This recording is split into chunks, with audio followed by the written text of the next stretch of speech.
नमस्कार। ये मेरे खुद के रिटन नोट्स हैं जो मैंने खुद बनाए हैं। उम्मीद करता हूँ कि ये आपको फ़ायदा पहुँचाएँगे आपके एग्ज़ाम में। जिन भी स्टूडेंट को थोड़ा बहुत कठिनाई हो रही है वो 2-3 बार इन वीडियो को देखें। उम्मीद करता हूँ कि उन्हें इससे फ़ायदा पहुँचेगा। चलिए स्टार्ट करते हैं। ये बेसिकली टॉपिक वाइज़ पढ़ा रहा हूँ। पिट का एग्ज़ाम अभी सितंबर में है तो उसको ध्यान में रखते हुए, जिसमें भारतीय इतिहास का पहला टॉपिक है सिंधु घाटी की सभ्यता, और इसमें मेन फैक्ट हैं जो एग्ज़ाम में पूछे जाएंगे। चलिए स्टार्ट करते हैं। इसकी जो परिपक्व हड़प्पा संस्कृति का जो कालक्रम है वो 2500 ईसा पूर्व से 1900 ईसा पूर्व माना जाता है। ठीक, भौगोलिक विस्तार की बात करते हैं तो जो पूर्वी सीमा है सिंधु सभ्यता की वो मेरठ उत्तर प्रदेश, आलमगीरपुर मानी जाती है, और पश्चिमी सीमा सुतका गिंडोर बलूचिस्तान, और उत्तरी सीमा मांडा तक है जम्मू कश्मीर में, और दक्षिणी सीमा दैमाबाद महाराष्ट्र। ठीक, ये एग्ज़ाम में पूछ लिया जाता है, इस वजह से ये भी इम्पोर्टेंट हो जाता है।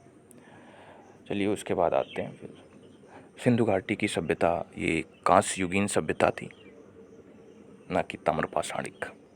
ओके। सर्वप्रथम चार्ल्स मैसन ने 1826 में सैंधो सभ्यता का पता लगाया, लेकिन उत्खनन कार्य दयाराम साहनी साहब ने 1921 ईस्वी में किया था। ये उत्खनन करता ही एग्जाम में पूछा जाता है ज़्यादातर। ठीक है। सर्वप्रथम सिंधु घाटी सभ्यता में हड़प्पा की खोज होने के कारण इसे हड़प्पा सभ्यता भी कहा जाता है। सिंधु घाटी सभ्यता के दूसरे स्थल मोहनजोदड़ो की खोज 1922 ईस्वी में रखालदास बनर्जी साहब ने की थी। ठीक है। ये पूछा जाता है कि सिंधु सभ्यता की जो सबसे बड़ी इमारत थी वो अन्नागार थी। ठीक है। अब इसके बाद सिंधु घाटी सभ्यता के प्रमुख स्थलों की बात करते हैं। एग्ज़ाम में बहुतायत पूछे जाते हैं ये। जैसे हड़प्पा की बात करते हैं तो ये रावी नदी के तट पर था। इसके उत्खननकर्ता दयाराम साहनी साहब थे। यह पाकिस्तान का मोंटगोमरी जिले में पड़ता है। स्टुअर्ट पिगट ने इसे अर्ध औद्योगिक नगर कहा था। यहाँ से समाधान पेटिका, शंख का बना बैल, स्त्री के गर्भ से निकला हुआ पौधा जिसे उर्वरता की देवी कहा गया, गेहूं व जौ के दाने, अन्नागार इत्यादि मिले हैं। अब दूसरे स्थल की बात करते हैं, मोहनजोदड़ो। मोहनजोदड़ो ये सिंधु नदी के तट पर था। रखालदास बनर्जी साहब ने इसका उत्खनन कार्य किया। सिंध प्रांत का लरकाना जिला पाकिस्तान में अवस्थित है। मोहनजोदड़ो इसको जो है मृतकों का टीला भी कहा गया है। यहाँ की शासन व्यवस्था राजतंत्रात्मक न होकर जनतंत्रात्मक थी। यहाँ से वृहद स्नानागार, मातृ देवी की मूर्ति, कांसे की नर्तकी की मूर्ति, मुद्रा पर अंकित पशुपतिनाथ की मूर्ति इत्यादि मिली है। अच्छा, ध्यान रहे, अन्नागार जो है हड़प्पा सभ्यता से मिला था और वृहद स्नानागार ये मोहनजोदड़ो से मिला था। ठीक है। अब तीसरे स्थल पर आते हैं, चनहूदड़ो। यह सिंधु नदी के तट पर अवस्थित था।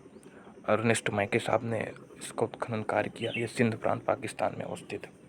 यह एकमात्र स्थल है जहाँ से वक्राकार ईंटें मिली हैं। चनहूदड़ो से पूर्वोत्तर हड़प्पाकालीन संस्कृति झूकर झांकर के अवशेष मिले। यह एक प्रकार से औद्योगिक केंद्र था जहाँ मणिकारी, मोहर बनाने, भार माप के बटखरे बनाने का काम होता था।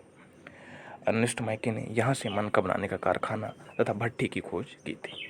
यहाँ से अलंकृत हाथी, वक्राकार ईंटें, चार पहियों वाली गाड़ी इत्यादि मिले हैं। अब चौथे स्थल की बात करते हैं, कालीबंगा। यह घग्गर नदी के तट पर स्थित है। इसके उत्खनन करते हैं बीबी लाल्स एवं बी के थापर साहब, और यह राजस्थान का हनुमानगढ़ जिला, जिसे गंगानगर जिला भी कहा जाता है, वहाँ अवस्थित है। ठीक, यहाँ से जुते हुए खेत का साक्ष्य मिला जो कि इम्पोर्टेंट है। यहाँ के भवनों का निर्माण कच्ची ईंटों के द्वारा हुआ था। कालीबंगा से शवों के अंत्येष्टि संस्कार हेतु 3 विधियों, पूर्ण समाधिकरण, आंशिक समाधिकरण एवं दाह संस्कार के प्रमाण मिले हैं। ठीक है। अब पाँचवें स्थल की बात करते हैं, लोथल। भोगवा नदी के तट पर अवस्थित है। SR राव साहब ने उत्खनन कार्य किया था। गुजरात का अहमदाबाद जिला में अवस्थित है।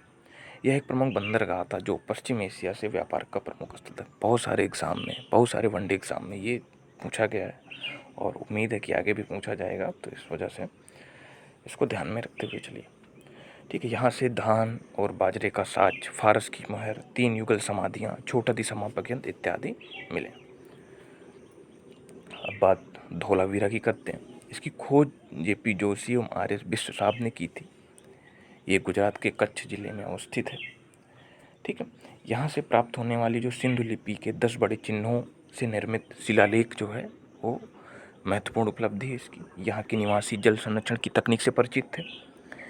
यह नगर 3 भागों में विभाजित था, दुर्ग भाग, मध्य नगर, निचला नगर। यहाँ से हड़प्पा सभ्यता का एकमात्र स्टेडियम, खेल का मैदान मिला। अब बात राखीगढ़ी की करते हैं। यह हरियाणा के हिसार जिले में स्थित है। यहाँ से अन्नागार एवं रक्षा प्राचीर के साक्ष्य मिले। अच्छा, एग्ज़ाम में स्थल होंगे और उनसे पूछा जाएगा इसके उत्खननकर्ता कौन है या वो किस नदी के तट पर अवस्थित है। ठीक है, और वह किस जिले में है, ये फैक्ट आपको भी याद करना होगा। अब बात बनावली की करते हैं।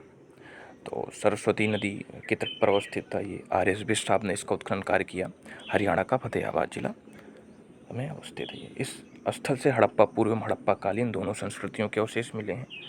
यहाँ से मिट्टी का बना हल मिला है तथा अधिक मात्रा में जौ भी मिला है। अब इसके बाद जो है कुछ अन्य स्थलों की बात कर लेते हैं। जैसे आलमगीरपुर जो सिंधु घाटी सभ्यता की पूर्वी सीमा निर्धारित करती है, वो हिंडन नदी के तट पर है। इसकी जो खोज की थी वो यज्ञदत्त शर्मा साहब ने की थी और यह उत्तर प्रदेश का मेरठ जिला में अवस्थित है। ठीक, उसके बाद बात करते हैं रंगपुर की। ये भादर नदी के तट पर अवस्थित था और इसके उत्खननकर्ता हैं एस.आर. राव साहब और यह गुजरात के अहमदाबाद जिला में अवस्थित है। अब बात करते हैं कोट दीजी की। यह सिंधु नदी के तट पर अवस्थित है। फजल अहमद खान साहब ने इसका उत्खनन कार्य किया। पाकिस्तान का सिंध प्रांत में यह अवस्थित है। सुत का गेंडोर जो सिंधु घाटी सभ्यता की पश्चिमी सीमा निर्धारित करती है, ये दाश्क नदी पर अवस्थित है। खोज जो है आर.एल. स्टेन साहब ने किया था। यह पाकिस्तान के मकरान में समुद्र तट के किनारे अवस्थित है। रोपड़ की बात करते हैं। रोपड़ सतलज नदी के तट पर अवस्थित है। यज्ञदत्त शर्मा साहब ने इसका उत्खनन कार्य किया। पंजाब के रोपड़ जिला में यह अवस्थित है। अब कुछ और अन्य तथ्य देख लेते हैं। हड़प्पाई लिपि के बारे में देख लेते हैं। इनकी लिपि चित्रात्मक थी जो दाईं से बाईं ओर लिखी जाती थी। अन्य तथ्यों की बात कर लेते हैं। जैसे प्रमुख बंदरगाह थे, लोथल थे, रंगपुर, सुरकोटदा, प्रभास, पाटन। ये एग्जाम में पूछा जाता है।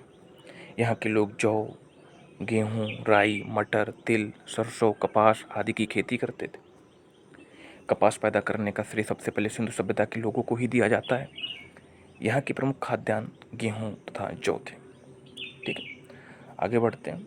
कृषि कार्य हेतु प्रस्तर, पत्थर एवं कांसे के औजारों का प्रयोग किया जाता था। ये लोग लकड़ी के हलों का प्रयोग करते थे। इस सभ्यता में फावड़ा या फाल नहीं मिला है। पशुओं में ये लोग कुबड़ वाले बैल, भेड़, बकरी, हाथी, गाय, भैंस, गधे, सुअर व कुत्तों को पालने का अनुमान। सिंधु निवासी ईश्वर की पूजा मानव, वृक्ष एवं पशु तीनों रूपों में करते थे। ये लोग मातृ देवी, रुद्र देवता जिसे पशुपतिनाथ कहा जाता है तथा लिंग योनि की पूजा करते थे। हालांकि यहाँ से मंदिर होने के कोई अवशेष प्राप्त नहीं हुए हैं। जॉन मार्शल, अर्नेस्ट मैके एवं एस.आर. राव जैसे विद्वानों ने सिंधु सभ्यता के पतन में जिम्मेदार कारकों में बाढ़ को माना है, जो ज़्यादा तर्कसंगत प्रतीत होता है।